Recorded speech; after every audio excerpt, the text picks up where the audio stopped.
So a little bit of why UNFPA wanted to look into this issue. I mean, many of you who all work in humanitarian logistics, I think it's no surprise that when you look at the potential logistics contribution to carbon impact in a humanitarian environment, it can be immense. We're often doing large scale procurement, trying to utilize faster logistic solutions and a push supply chain or no regrets approach, which means that, inherently there's more potential for impact. When you also consider the fact that 60 to 80% of humanitarian funding goes towards supply chain management and logistics, this represents a potentially huge carbon footprint within the humanitarian sector. And also when you consider that humanitarian operational context and the urgency of need that's we're responding to, there is a certain level of acceptance of environmental impact that we have, which is understandable. And however, there's also different challenges and different solutions that we need to do, because even though there's this inevitability, there are things that we can do to reduce it. We also know that humanitarian environmental disasters are a driver of humanitarian need. So while we're contributing to the environmental impact that our responses are driving, we're also cognizant that climate change is the reason why we're often there in the first place. And when we think about what does this do no harm principle really mean for humanitarian organizations, there's also an obligation for us to do as much as we can to reduce that impact where possible. We also saw that in many discussions around environmental logistics and reducing humanitarian impact on the environment and all these kinds of things, a lot of the discussions were quite high level and strategic. And what we really wanted to get at were what are some of those practical short and medium term solutions that we could do to actually mitigate this impact, and defining measurable targets to get there.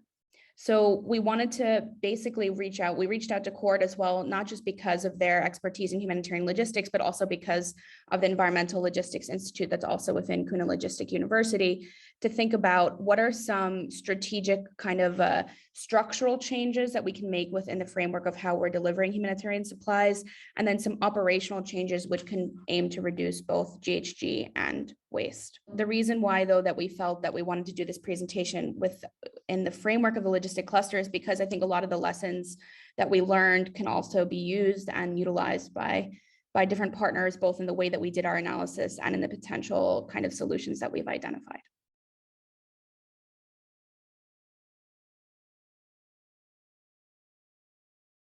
So let's go into the second part of this presentation, which is about the greenhouse gas analysis that we did. So as I mentioned just a couple of minutes ago, for this we decided to follow a life cycle assessment methodology. So what is a life cycle assessment methodology, or LCA in short? So an LCA is a methodology that is used to measure the environmental performance of products, or it can also be services, most often considering their complete life cycles. So that means if you look at a product, that means that you can consider raw materials extraction, the manufacturing of the item, the distribution of the item, the use of the item, and its end of life. And then LCA typically also looks at multiple environmental dimensions. So it could be greenhouse gas emissions, but it can also look at water eutrophication or land acidity and many other environmental dimensions. So how did we apply the LCA as part of our project? So we performed an LCA on one medical kit from UNFPA, considering its entire supply chain, so all its life cycle steps. And we considered 3 different distribution scenarios, which we'll explain in a moment. And then for our LCA, we only looked at greenhouse gas emissions, so we didn't consider any other environmental dimensions.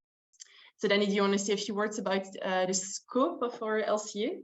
Yeah, absolutely. So we chose a country particularly to use for our scenario, which we decided to keep anonymous for the benefit of the country to avoid stigma, particularly because many of the challenges that we were identifying are universal across the board. And so we had a lot of data on one of the specific countries that we were working in. And so we were able to utilize this. But we will say that there's a lot of characteristics which are quite familiar in terms of the humanitarian operations that we work in. It's a large-scale, complex humanitarian emergency with conflict, disasters, and outbreak that are both persistent and ongoing. It's the in-country distribution is highly complex and affected by the situation. This provides some, unique insights into how the uncertainty of a humanitarian context can further influence its carbon footprint. And we were able to do this because we had just done an in-depth supply chain and logistics mapping within this country. And we chose a health facility in a particularly hard to reach area of the affected country. We did focus as well on one specific RH kit, RH kit 6B, for those of you who are familiar with it. It's our most consumed kit, and it is the most universally applicable kit. That's something that is targeting a more mid-level health facility, and it's one of our core life-saving items. And we felt that this was most representative of both the demand that's utilized in the country offices, and it's a relatively complex kit in terms of the utilization of pharmaceuticals, medical devices, other commodities, et cetera. So we felt that it was also representative from that perspective. We have 3 different mechanisms that we're using in UNFPA to distribute these kinds of kits. We have suppliers that are located in the Netherlands as well as in India. And we're utilizing either from the Netherlands air or sea freight to access the countries depending on the urgency of need and the dynamic. We're obviously as well using road, particularly now, as you know, in the Ukraine crisis, but also in regards to certain responses like Syria and things like this. However, it is a small proportion of the supplies that we're distributing. But then we're also, through our supplier in India, storing and distributing supplies through UNHRD in Dubai. And so by looking at these 3 different distribution scenarios, we were able to kind of represent the majority of how we're allocating our commodities. So let's look at the results of the LCA. So the results are summarized in this graph. So I'll explain how you can read the graph. So you have the 3 scenarios here. And then you have 4 aggregated supply chain steps. So we have manufacturing and inbound transports, we have international distribution, we have in-country distribution, and we have disposal. So for each scenario and each step, you see a little pie chart. So the size of the pie chart reflects the size of the carbon footprint for that scenario and that supply chain step. And then the color indicates the source of the emissions. So if you see blue, then it means that the emissions are coming from manufacturing processes. If you see orange, then it's coming from transportation processes. Green means storage, and yellow means disposal. The in-country distribution and disposal steps are similar for the 3 scenarios, because the scenarios basically merge when the kit arrives at country level. So we have 6 main conclusions that we can draw from these results. So the first conclusion looks at the total carbon footprint of each scenario. So you see the numbers here below. So basically, the first scenario has the worst footprint. So the first scenario was the one with the air transportation from the Netherlands. It has the largest footprint, and it's actually around 40% more than the 2 other scenarios, so quite significant. And the 2 other scenarios, the one with the maritime transportation and the other one with prepositioning, have a rather similar footprint. So what do those numbers 1188 mean? Well, basically they reflect the carbon footprint of each scenario. So the first scenario, its carbon footprint is actually equivalent to driving 11 times from Geneva to Copenhagen, and the 2 other scenarios are equivalent to driving 8 times from Geneva and Copenhagen.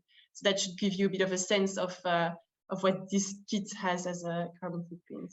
And if I can just say that I think that what's important is that for us, this is just one kit, and we are distributing hundreds and hundreds of these kits in any given year in any given response. So the fact that one RH kit 6B using air freight is the equivalent of driving 15,000 kilometers in a car is a pretty significant conclusion that we've taken quite to heart here.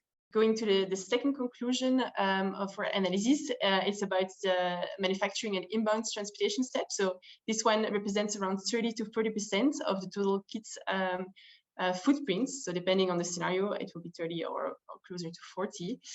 So I remember in the Menti, most of you said that manufacturing had the biggest impact from greenhouse gas perspective. So that's quite close from reality, but it also depends on which scenario you're considering, right? But clearly it has a big impact, and what can UNFPA do about it? It doesn't have a direct control on the manufacturing processes, obviously, but it might have some influence still. So UNFPA could collaborate with its supplier and ask them to reduce the greenhouse gas emissions coming out of the manufacturing processes. And in fact, UNFPA is already doing that since a few years. And then another way of mitigating this footprint is basically to make sure that every kit that is procured is procured for a rational, a thought through reason, so that you don't end up with kits in some locations that are not needed and that will end up as waste. So the third conclusion is about the in-country distribution. So I think in the Menti, it was the third one, the third out of the 5 steps. So it didn't have, most of you didn't think it was the most, it had the biggest carbon footprints of all of these steps. And it also, that's what we thought when we started the life cycle assessments, but actually it turned out that these steps really represent a big footprint as well. So it is around 30 to 40% of the kit's footprints, so which is similar actually to manufacturing. And this is largely due to suboptimal storage conditions and operational constraints. So you see that most of the pie chart here is in green, so that comes from storage. Maybe one thing that we didn't mention, but some items in the kit require to be kept cold, so that comes at, it requires some specific storage conditions as well. So what can UNFPA do about this in very short? Well, it should optimize its storage infrastructure and further invest in preparedness activities to make sure that it can work around operational constraints. Fourth conclusion is about the international distribution step. So I think this one came second in the Menti. So the international distribution step can also represent a very important footprint, but especially when air transportation is being used. So you see that in scenario 1, the footprint of international distribution is more than 30%, and most of it is, you see in orange, so it's coming from transportation, so it's coming from air transportation. In scenario 2 and scenario 3, we are at about 8% of the total carbon footprints. So air transportation should really be avoided. I think we all know that, but this further illustrates this point. So in fact, if you look at the carbon footprint just of transporting the kit by plane versus by boat, so scenario 2 was the boat and scenario 1 was the plane, we have that the footprint of the plane is more than 50 times higher than the footprint of the boat. So this is, if your organization is still using the plane, it's really important to try to reduce it as much as possible, of course. So for UNFPA, actually, in 2018, there were still around 40% of the kits that were transported by air. So that's still a lot. And so, yeah, UNFPA should work on decreasing its reliance on air, and that can be achieved by improved supply chain planning processes. The fifth conclusion is still about the international distribution step. So if you look at scenario 3, so scenario 3 was our prepositioning scenario, you see that these little pie charts mostly contain green, so that means storage. So in our scenario, we assumed a 3 months storage in Dubai of the kits. And you see that sums up to quite some greenhouse gas emissions as well. So again, remember that we have some keep cool items that have to be kept cold, so that obviously comes with more emissions than for normal items. What can UNFPA do about this? Well, obviously it doesn't own the warehouse in Dubai, but it could advocate with UNHRD to see whether they could use some renewable energy sources. And I mean, this is valid for the UNHRD warehouse, but could do the same with its partners, suppliers storing the kits and items on their behalf. And just to say, in regards to the suppliers, I think one thing that you'll see is there's a difference between having discussions and figuring out when we're allocating contracts for wholesale suppliers from manufacturers, from whatever that we're doing, how are we considering their the impact of their carbon of their manufacturing and storage when we're looking at allocation of contracts, in addition to financial and quality considerations that we're usually looking. So there's, yes, this kind of discussion and influence as a customer, but then there's also the role that we can have using our purchasing power in the design of our contracts. Sixth and last conclusion about the greenhouse gas emissions. That is about the disposal step. So the disposal step comes at 6 to 8% of the kit's carbon footprint. So it is not negligible. Most of it comes from waste incineration. I think more than 80%, because lots of medical items have to be incinerated after use. Now, obviously, waste should be disposed properly, and if that includes incineration, that should also happen. But the point here, and the conclusion that we can draw here, is that obviously waste should also be avoided from a greenhouse gas emission point of view, because its disposal comes with a significant footprint as well. Let's now move into the third part of this presentation, which is about waste. So there are 4 main types of waste which can result from UNFPA separations. So we have the most obvious one probably is packaging. Packaging of the distributed items. We have disposables, so mostly single-use items, and then we have expired and damaged stock. So those different waste types differ in their avoidability. Some are avoidable or partly avoidable, and some are more difficult to avoid.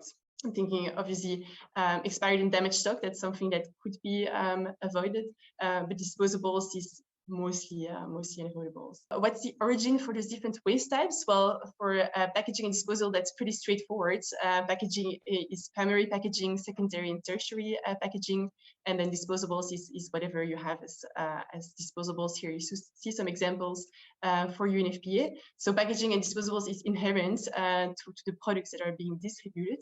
Then, do you want to say a few words about the origins of expired and damaged stock? I already mentioned in the beginning, especially in the sudden onset emergency response phase, we're often using a push approach, which is connected, as Sophie said, to looking at how rational we're being with the kits that we're providing. So this is the potential to lead to expired stock, especially when many of our kits have short expiry dates, less than 2 years. One of our kits comes off the manufacturing with less than 1 year shelf life before it even gets stored in our warehousing. So thinking these can drive expired stock. We also have, which we're trying to work on now, which is some inconsistent lead times around our pre-positioned stock distribution. And this can also lead to expire items, particularly when we're looking at constraints around importation. When they're sitting at the port of entry for 2 months, you're constantly reducing the shelf life that you have. Because of the bottlenecks around our stock volumes, country offices are making more infrequent but larger orders. And when this happens, of course, you're reducing the shelf life of the items that you're receiving, and you have a shorter amount of time to utilize them. In general as well, overall, when you're talking about at the health facility level, there's a lack of visibility around often what's happening with the pharmacy management practices. How much are we able to track around expired stock, particularly because of reporting bias?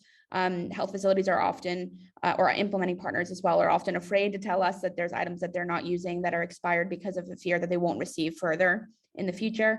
And then there's a lot of waste stigma, especially in a humanitarian context. Every single item should be used, and there's a perception that if every single item isn't being used, then this can cause some dynamics both within the community and with the partners that we're working in. And then when we look at damaged stock, I think, a lot of the damaged stock conclusions are similar to, let's say, general cargo items. Physical damage due to natural or human hazards is, of course, a clear one. But also when you then add the complication of medical items, poor quality storage and transportation infrastructure can really impact the quality of the goods, damaging them beyond use. As well as a lack of, warehouse management skills in terms of medical logistics management at both warehousing level and pharmacy management level can lead to damaged items. And then other kinds of humanitarian constraints, looting, IEDs on roads. I mean, just the general kind of things that you would see which can cause damage to the stocks that we're distributing are all potential causes.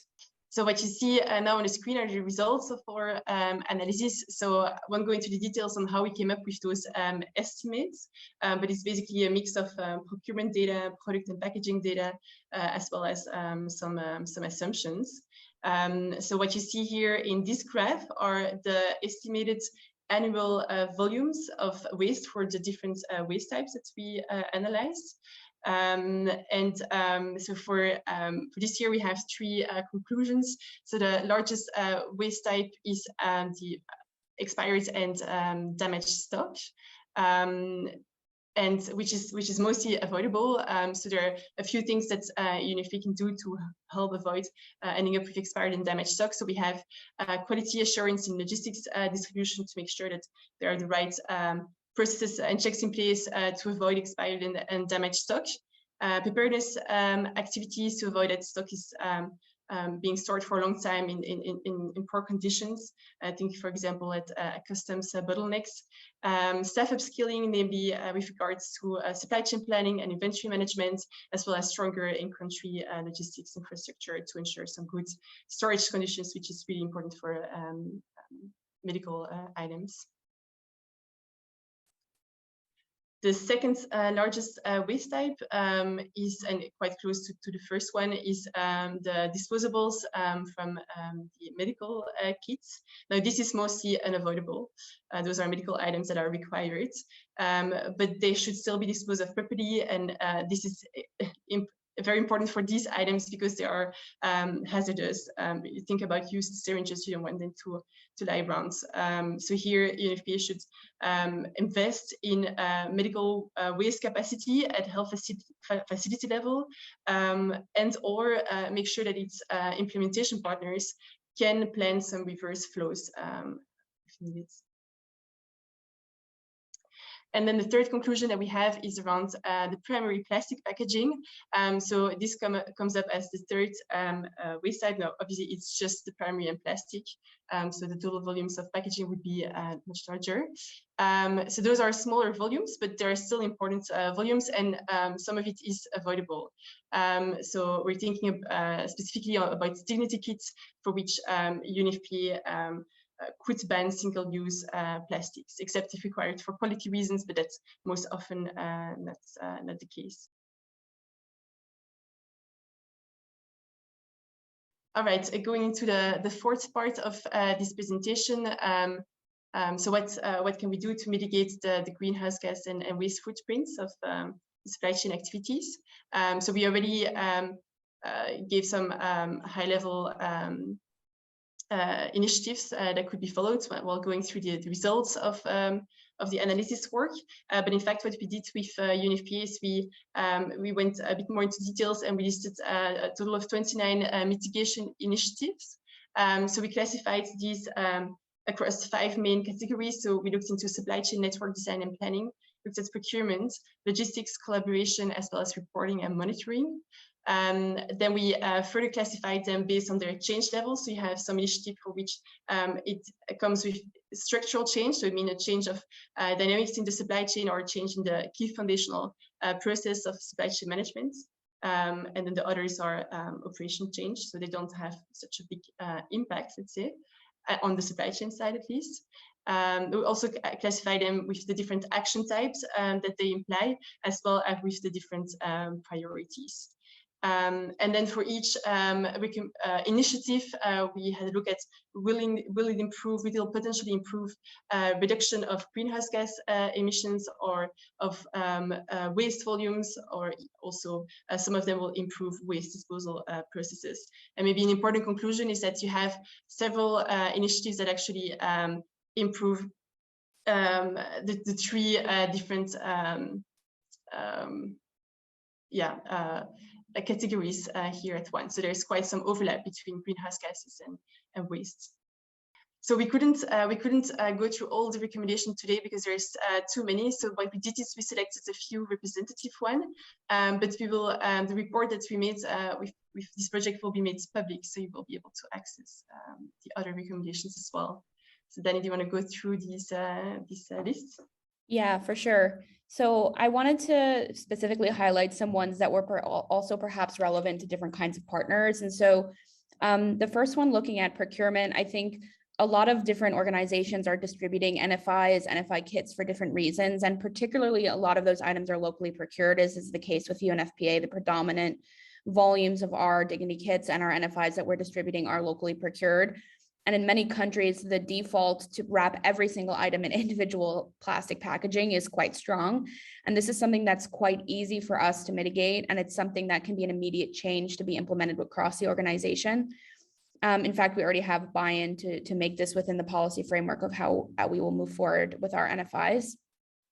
A second one related to procurement, and I think this is something that's come up in a number of different working group streams, either within the logistic cluster, within the health cluster, within the humanitarian health supplies group and other actors, which is how do we include environmental sustainability in what we define as the best value for money definition? So I kind of mentioned this earlier, but when we are issuing procurement contracts, either for goods or services, we're predominantly, especially from the health side, looking at quality and then cost as the two main drivers for selecting contracts. But if you have a partner with the same exact quality and cost, and one one is one or same quality, but one is $1 more than the other one, but actually the impact that they're having on mitigating the environmental impact of what they're doing is much higher, then how much more money are we willing to spend as an organization to access that more sustainable either good or service that we're doing? And this is something in UNFPA that we will kind of want to define and include structurally across our procurement contracts. But however, as UN agency, it's something that I think all the UN agencies need to kind of work on together because of the way that our contracts are operating. When looking at logistics, I think a key one for us is decreasing reliance on air freight. The overuse of air freight for us is often associated with the short-term humanitarian funding that's received and how much stock we have on hand at any given time. If a country office would like to access our H kits and we don't have them in stock, we only have them in stock for 4 or 6 weeks from now, and then the funding deadline is coming up, they might say, oh, we need air freight because we need to get the supplies in, and it's an emergency. But that's not really an emergency by definition. An emergency is truly the definition of what is a humanitarian emergency, not a financially driven or stock related issue. And I think for us as UNFPA, we are really taking that to heart around how we can decrease that reliance on air freight. The other logistics recommendation that came out of this report was how we can look at refurbishing the UNFPA subcontracted or IP warehouses that we work in, both either warehouses for transit or at the pharmaceutical level for the health facilities. This is also something that is a more operational recommendation that we can consider within the framework of some of our larger humanitarian operations. How can we refurbish certain warehouses and health facilities to use green energy or alternative sources for power, make them more as well compliant with good storage and distribution practices to reduce damage. The other logistics recommendation that we wanted to highlight was if we can use any environmental criteria when selecting international or national 3PLs and freight forwarders. This is done sometimes, not consistently, depending on the partner. For us as UNFPA, it's not something that's systematically included either at the country level when we're signing contracts or at the global level when we're looking across the board. This is something, again, that I think within the framework of the logistic cluster and the partners that are sitting in this meeting and sitting around the room of the cluster is something that could be considered as together. The other two I wanted to highlight particularly because of that we're sitting here with the cluster today. One of the ones that came out was how increasing utilization of logistic cluster common services where they exist is a mechanism to reduce the impact on the environment, particularly when you look at cargo optimization. Why are we sending 2 half-empty trucks from the same point at the port of entry to the same health facility or the same region when we can look at cargo optimization? And of course, this where logistic cluster common services don't exist, we could consider doing this with different partners. We've done this in the past with WHO and cross-border in Syria, but this should be something that can be scaled up and systematized and reduce emissions. And then the last one related to collaboration. One of the biggest kind of bottlenecks in terms of storage is related to the time it takes for customs clearance, and particularly as well, not just in terms of greenhouse gas emissions while it's being stored there and waiting around, but also in terms of the potential for damage when you're talking about medical supplies. This is the highest risk point often in a humanitarian context, either at the point of the importation or if there is a front line or another point where supplies need to be cleared again. And so there's a mechanism where we can think about how we can work better with the impact working group and customs authorities in preparedness to try to facilitate either refurbishing or ensuring that the right infrastructure is available for the storage of these items at ports of entry, or looking at if we can expedite the clearance of medical supplies and move them, for example, to bonded warehouses that are having GSP, GDP storage that are, while they're waiting for clearance and things like this. So these are just a handful of the recommendations. We wanted to do a mix of some of the structural ones and the operational ones that we're looking at. And we do have, as UNFPA, some funding to implement some of these recommendations. And so we particularly wanted to highlight those, which we felt that we can, or it would not be effective necessarily for us to do alone. That, you know, a lot of these things, the purchasing power of the humanitarian sector together is much greater than the purchasing power of any given agency. And the leverage that we have with national authorities and with suppliers and things like this is much greater as a unit. And so, you know, our biggest ask here is that we want to work together with other partners on some of these things. I think the logistic cluster is already making moves in that direction related to its the Green and Logistic Initiative that's sitting within the cluster. As a conclusion, before we open the floor for discussions, so we had three main takeaways. So the first main takeaway is to look at your supply chain from an end-to-end perspective. So there are emissions and environmental risks embedded all across supply chain echelons. So it's important to understand that and act upon that as well. The second main takeaway is about the fact that there are changes required at both operational and structural level. Now, obviously, structural change is a bit more complex. It requires some courage, some long-term thinking, but both are important. And the third one, and Danny already explained that, is that there is a great overlap between sustainability and efficiency of the supply chain. So clearly, looking at how to make a supply chain more efficient will also benefit the environmental sustainability of the supply chain.